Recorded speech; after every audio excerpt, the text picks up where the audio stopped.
शांति। आज का विषय है हर श्रेष्ठ संकल्प को कर्म में लाने वाले मास्टर सर्वशक्तिमान भव। मीठे बाबा कहते हैं जो मास्टर सर्वशक्तिमान बच्चे हैं, अगर उनके संकल्प श्रेष्ठ है तो उनके किसी भी कार्य में रुकावट नहीं आ सकती है, क्योंकि जिनके श्रेष्ठ संकल्प होते हैं वहां पर भाग्य साथ देता है। जब श्रेष्ठ संकल्प रचते हैं और उनको कर्मों में भी लाया जाता है तो आत्मा की शक्तियां बढ़ती है। लेकिन तब जब संकल्प और कर्म एक समान होते हैं, जैसे कि उदाहरण के लिए मैं आत्मा प्रतिदिन अपने को कुछ सम्मान देती हूँ, जैसे कि मैं कल्प कल्प की विजयी आत्मा हूँ और अचानक से माया मेरा पेपर ले लेती है और मैं आत्मा उस पेपर में फेल हो जाती हूँ। मैं आत्मा दिन भर यही सोचती हूँ, यह क्यों हुआ, यह कैसे हुआ, ऐसा होना नहीं चाहिए था। पर यह तो माया पर विजयी बनना नहीं हुआ, यह तो माया से हार खाना हो गया। तो क्या अपने श्रेष्ठ संकल्प को जो मैंने रचा था, मैं कल्प कल्प की विजयी आत्मा हूँ, उसको मैं कर्म में ला पाई? नहीं ला पाई। अगर मैं आत्मा उस संकल्प को कर्म में ला पाते तो जो भी माया ने पेपर लिया था उस पेपर को भूल जाती। केवल पेपर से अनुभवी बनते हैं। अनुभव लिया और आगे से ऐसी भूल अपने से ना हो, यह संकल्प किया। इसको कहेंगे संकल्प और कर्म एक समान। जो संकल्प किया है वह मेरे कर्मों में मुझे भी नजर आया और दूसरों को भी नजर आया। जब हम संकल्प करते हैं उस संकल्प में शुद्धता होनी चाहिए, कुछ पाने की इच्छा नहीं होनी चाहिए।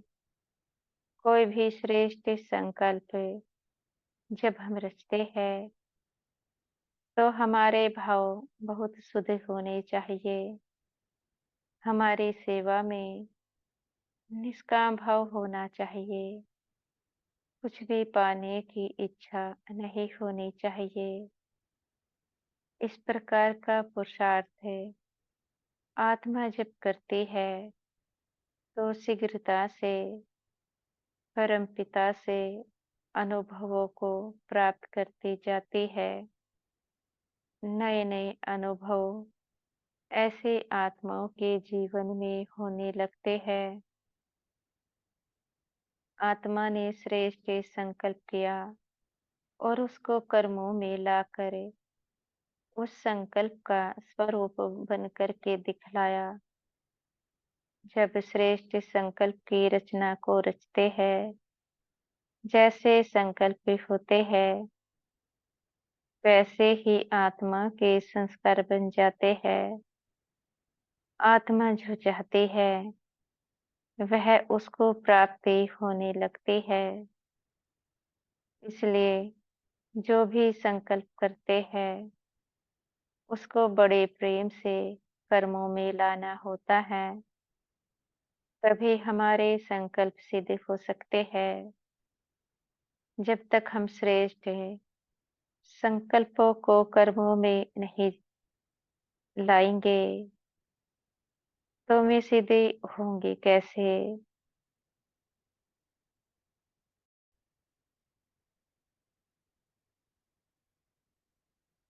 जैसे कि उदाहरण के लिए मैंने संकल्प किया, एक सामान ले लेती हूँ, मैं विघ्न विनाशक आत्मा हूँ, यह मेरा आज का सामान है और कोई विघ्न आ जाता है, उसका प्रभाव मैं आत्मा अपने मन बुद्धि पर नहीं होने देती हूँ, तो यह हो गया उस संकल्प का स्वरूप बनना जो मैंने रचा था। मैं विघ्न विनाशक आत्मा हूँ। जो भी मेरा पेपर आया था, उन बातों को मैं भूल जाती हूँ। अर्थात जब कोई पेपर आता है, तो होता क्या है, उसका प्रभाव मन बुद्धि पर आ जाता है। अगर उसका प्रभाव मन बुद्धि पर नहीं आने दिया जाता है, उन कारणों को भूल जाते हैं जिस कारण से पेपर आते हैं, तो इसी को कहेंगे श्रेष्ठ संकल्प किया, उसको कर्मों में लाए।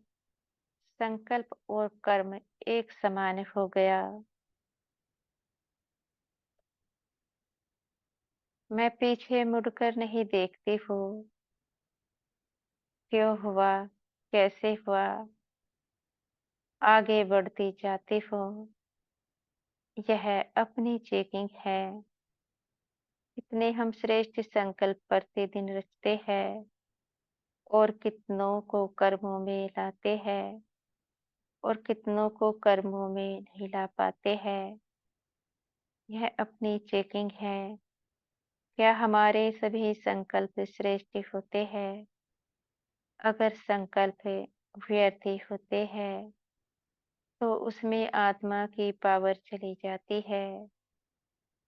इसलिए बड़ी सावधानी से एक-एक संकल्प को रचना है और कर्मों में लाना है।